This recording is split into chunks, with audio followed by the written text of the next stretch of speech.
between 1974 and the late 1980s. One ordinary Pennsylvania family made one extraordinary claim that their duplex, their home, their refuge, was under siege by something they called pure evil. This is the true story of the Smurl Family Haunting, a case that terrified a neighborhood, drew America's most famous demonologists into battle, and triggered one of the most controversial paranormal investigations in US history. Some say the Smurls lived through hell. Others say they invented it, but the truth is far darker than either side expected. Jack and Janet Smurl were not thrill-seekers, not occult enthusiasts, not paranormal investigators. They were a working-class Catholic couple from Pennsylvania, the kind of people who saved every penny, played by the rules, and wanted a safe place to raise their family. In 1973, Hurricane Agnes devastated large parts of Pennsylvania. The Smurls' home was destroyed by flooding, forcing them to relocate. So when the modest duplex at 330 Chase Street in West Pittston became available, it felt like a blessing. The home wasn't perfect, it needed work, renovations, love, but it was affordable, stable, and big enough for their growing family. Jack and Janet moved in, along with Jack's parents, John and Mary, who took the attached side of the duplex. At first, the house seemed normal, quiet, predictable, a fresh start. But within months, the cracks began to show. Not in the foundation, but in something invisible, lurking beneath the ordinary surface of the home. The earliest events were subtle, the kind most families would brush off. Janet noticed scraping sounds inside the walls, like something small moving through the house's bones. Then came flickering lights, cold spots, and frequent electrical problems. One evening, while cleaning, Janet saw a dark stain appear on the newly installed carpet. She scrubbed it clean, but the stain returned, again and again. Then the odor arrived, a foul, rotting stench, like something dead, she later described. It moved from room to room, appearing and disappearing without explanation. But the moment the Smurls realized something was seriously wrong happened one quiet afternoon. When Janet was alone in the kitchen, the television unplugged, turned on by itself. Then Jack experienced something stranger.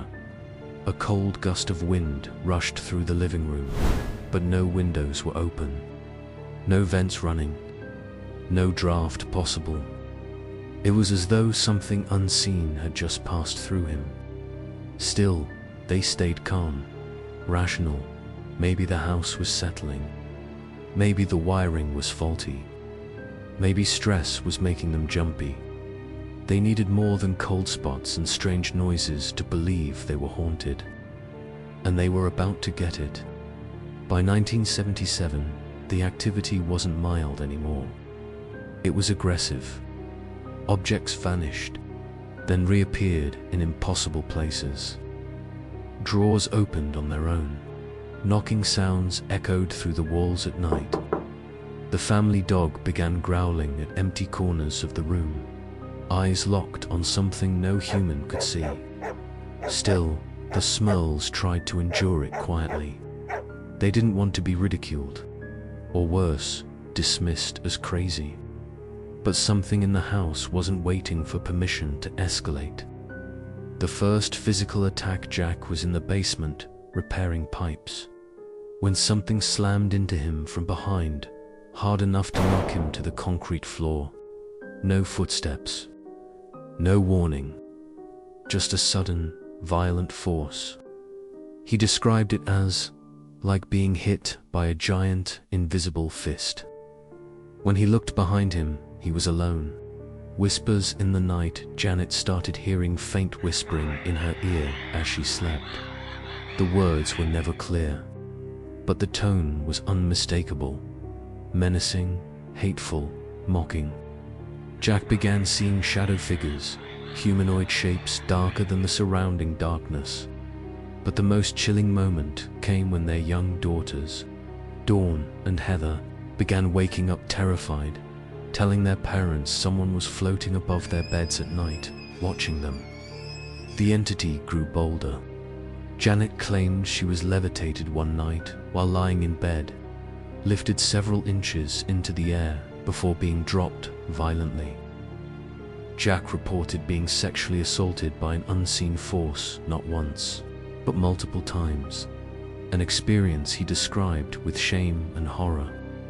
The phantom attacks were accompanied by deep scratches appearing on the daughter's arms, furniture shaking violently, cupboards slamming on their own, gusts of freezing air, growling voices calling their names. The duplex next door where Jack's parents lived wasn't spared.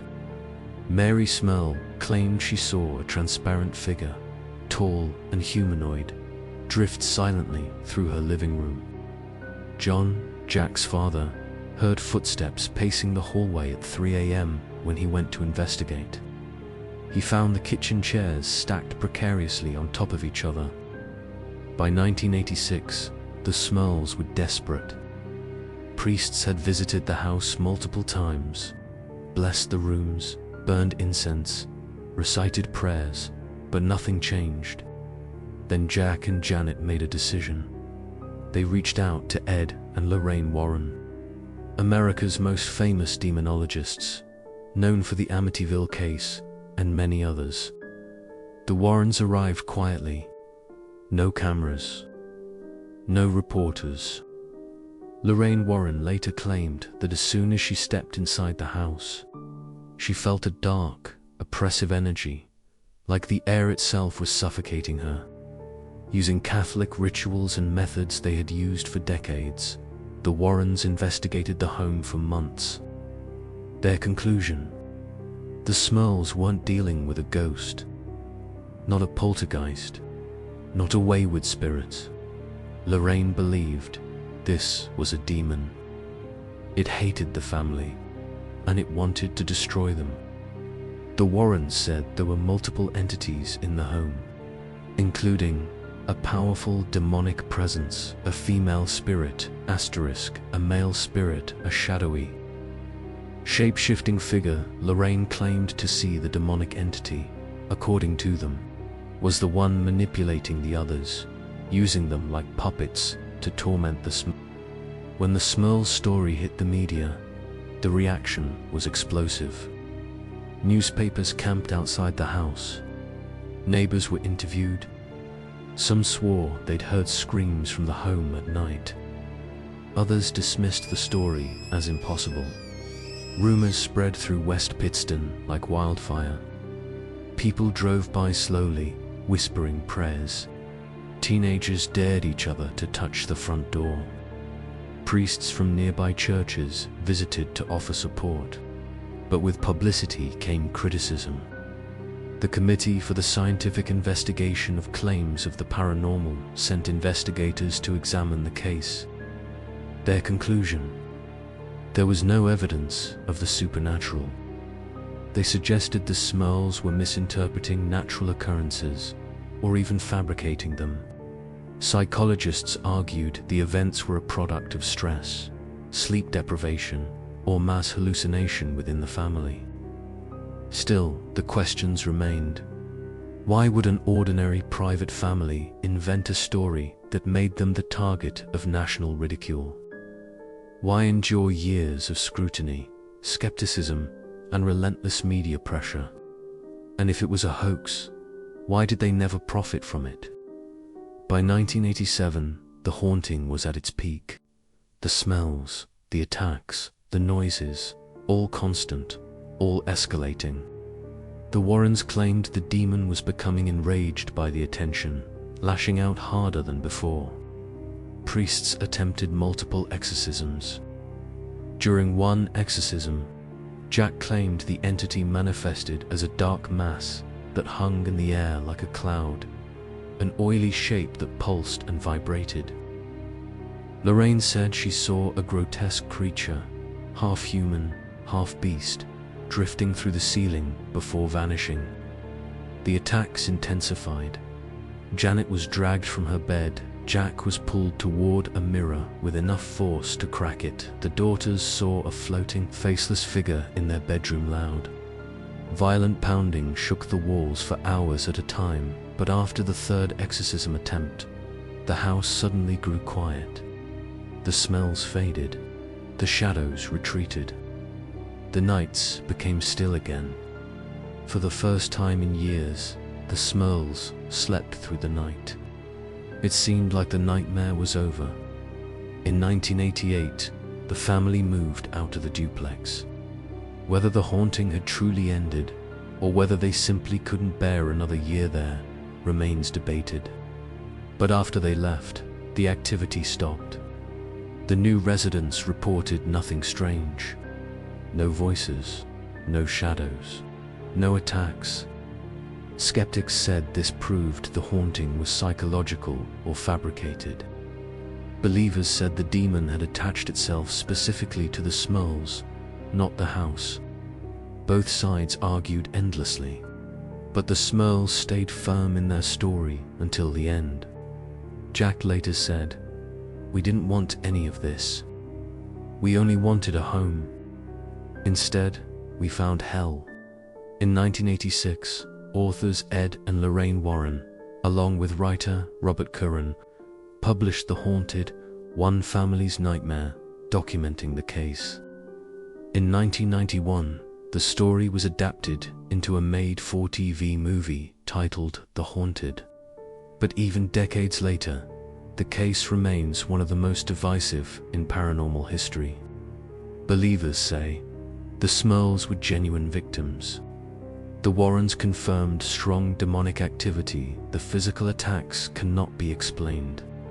The consistency of the entire family's testimony is compelling. Skeptics argue stress, financial struggles, and health issues created a shared delusion. The Warrens encouraged interpretations of demonic phenomena. Media attention fueled exaggerations. No physical evidence was documented. But here's the uncomfortable truth. No investigator, believer, or skeptic could definitively explain the Smurls' experience. Too many witnesses, too many consistent accounts, too much fear for it to be dismissed lightly. Even today, paranormal researchers revisit the case, trying to unravel what happened at 330 Chase Street. Was it a hoax, a mass hallucination, a psychological collapse, or a genuine demonic assault? No one has ever answered that question with certainty. Ending, closing, message, the Smurl Family Haunting became one of the most infamous cases in American paranormal history, not because it was the most dramatic, but because it happened to a family that revealed everything and gained nothing. No fortune, no fame, only scars, doubts, questions, and trauma. Whether you believe in demons or not, whether you think the Smurls were victims or inventors, one thing is certain. For more than a decade, a family lived in fear inside a small duplex. In West Pittston, fear so real that even decades later, their voices still shake when they talk about it. Something happened in that house. Something that changed them forever. What that something was, is left for you to decide.